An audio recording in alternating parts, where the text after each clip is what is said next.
The slap was so loud it rang in my ears. My head whipped to the side, my cheek burning, the metallic taste of blood in my mouth. Gasps rippled around the Thanksgiving table. His mother froze mid-bite. His brothers stared. My daughter, Emma, gripped her tablet so tightly her knuckles turned white. He leaned down, his voice low, smug. "Maybe now you'll learn when to shut your mouth." I didn't cry, I didn't scream. I just straightened my posture, looked at my plate, and swallowed the taste of humiliation. That was the moment I stopped being his wife. Before the cracks. When I first met Daniel, he was charming enough to disarm anyone. A broad smile, the kind that made waitresses linger. He showered me with compliments, flowers, dinners we couldn't afford. I told myself the intensity was passion. We married in under a year. At first, the arguments were small, about money, about work hours. But over time, his temper sharpened, and his apologies grew mechanical. By the time Emma was born, I was measuring every word before speaking. The signs I ignored. The yelling became routine, the slamming doors, the insults masked as jokes in front of friends. His grip on my arm when I disagreed with him in public. And then, 2 months ago, Emma came to me in her room. "Mom, I think Dad's different when you're not around." I brushed it off, told her not to worry. But she didn't drop it. The night everything shifted. 3 weeks before Thanksgiving, I caught him pacing outside the house, phone pressed to his ear, voice sharp.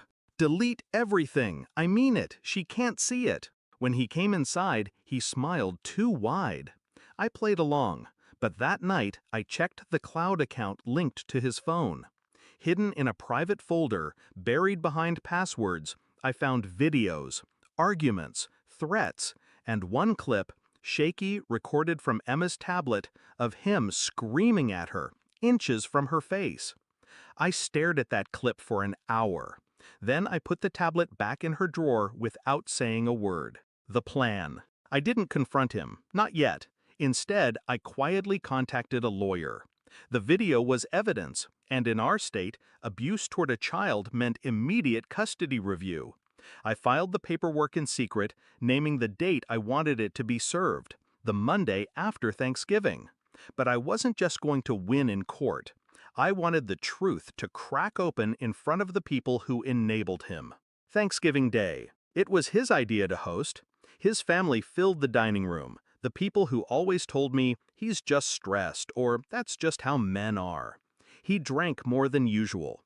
The conversation turned political. I disagreed with something small, and his temper snapped like dry wood. The slap came fast. The silence after was worse.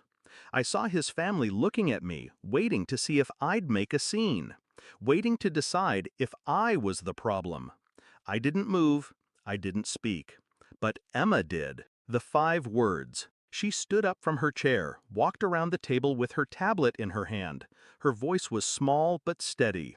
"Want to see proof, Grandma?" The air went thin. Daniel's fork clattered against his plate. Emma tapped the screen. The video played.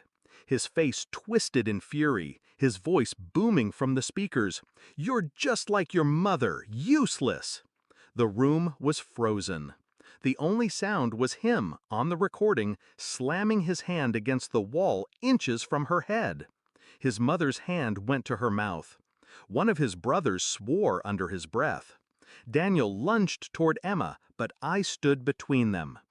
"Touch her," I said, my voice low, "and I'll have you in handcuffs before dessert." The downfall. He tried to laugh it off. "She's exaggerating. It's out of context." But the damage was done.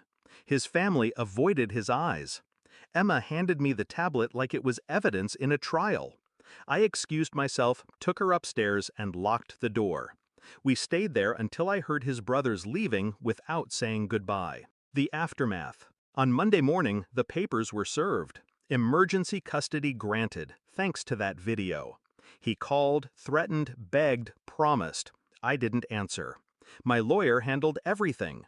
Within 2 weeks, he was living alone in a 1-bedroom apartment, paying court-ordered support. His mother tried to call me once, but all she said was, I didn't know. Yes, I told her, you did. Reflection. Some people think revenge is about rage. It isn't. It's about letting the truth stand naked in the light, where no one can look away. He wanted to humiliate me in front of his family. Instead, his own daughter showed them who he really was. And the best part? I didn't raise my voice. I didn't have to. Because the moment those 5 words left her mouth, "Want to see proof, Grandma?" he wasn't the man in control anymore. He was the man everyone finally saw.